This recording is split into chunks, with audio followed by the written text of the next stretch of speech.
హైదరాబాద్లోని టీడీపీ అధినేత చంద్రబాబు ఇంటికి వైఎస్ షర్మిల వెళ్లారు. తన కుమారుడు రాజారెడ్డి వివాహానికి హాజరు కావాలని చంద్రబాబుకు ఆహ్వాన పత్రిక అందించారు. రాజారెడ్డి వివాహానికి ఆహ్వానించేందుకు చంద్రబాబుని కలిశారని, ఈ సమావేశానికి ఎలాంటి రాజకీయ ప్రాధాన్యత లేదని షర్మిల చెప్పారు. చంద్రబాబుతో ఎలాంటి రాజకీయాలు మాట్లాడలేదని షర్మిల స్పష్టం చేశారు. క్రిస్మస్ సందర్భంగా చంద్రబాబు, లోకేష్కు స్వీట్లు పంపామని అన్నారు. రాజకీయం అనేది తమ జీవితం కాదు, అది తమ వృత్తి అని చెప్పారామె. రాహుల్ గాంధీని ప్రధానిగా చేయాలని వైఎస్ఆర్ సంకల్పించారని, రాహుల్ ప్రధాని అయితేనే దేశానికి మంచిదని షర్మిల చెప్పారు.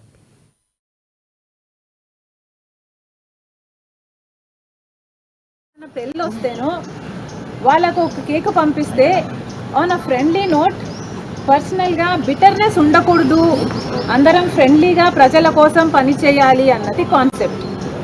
ఇప్పుడు కూడా చంద్రబాబు గారిని పెళ్లికి మాత్రమే పిలవడానికి వచ్చాము. ఇది పొలిటికల్ కానే కాదు. చంద్రబాబు గారు ఒక తెలుగుదేశం పార్టీకి నాయకుడు, నేను కాంగ్రెస్ పార్టీలో ఒక కార్యకర్తను.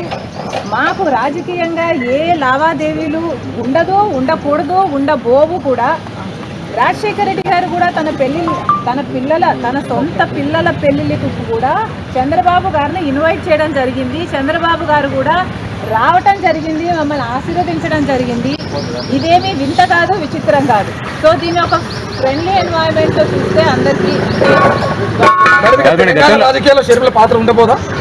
కాంగ్రెస్ పార్టీలో మనం పెట్టుకున్న తర్వాత కాంగ్రెస్ పార్టీ ఏ బాధ్యతలు అప్పచెప్పినా ఆ బాధ్యతలు నేను నమ్మకంగా చేస్తానని ఆ రోజు చెప్పాను, ఈ రోజు మేడం ఫ్రెండ్లీ రాజకీయాలు మేడం మీరు ఫ్రెండ్లీ రాజకీయాలు కోరుతున్నారు. ఇప్పుడు అంతా ఫ్రెండ్లీ రాజకీయం ఉందా మేడం? ఒకవైపు మీ సోదరుడితో చంద్రబాబు నాయుడుకి వైరం ఉంది, మీరేమో రాజకీయాలు అలా ఉండకూడదు అంటున్నారు. ఎట్లా మేడం? Not condoning anything.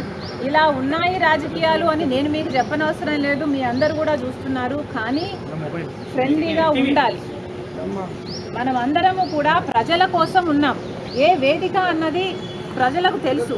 ఏ ప్లాట్ఫామ్ని మనం ఎంచుకున్నా, ఏ పార్టీని మనం ఎంచుకున్నా, ఉన్నది మాత్రం ప్రజల కోసం. సో ప్రజల కోసం నమ్మకంగా పనిచేద్దాం. పార్టీలు ఉన్నది, లీడర్లు ఉన్నది,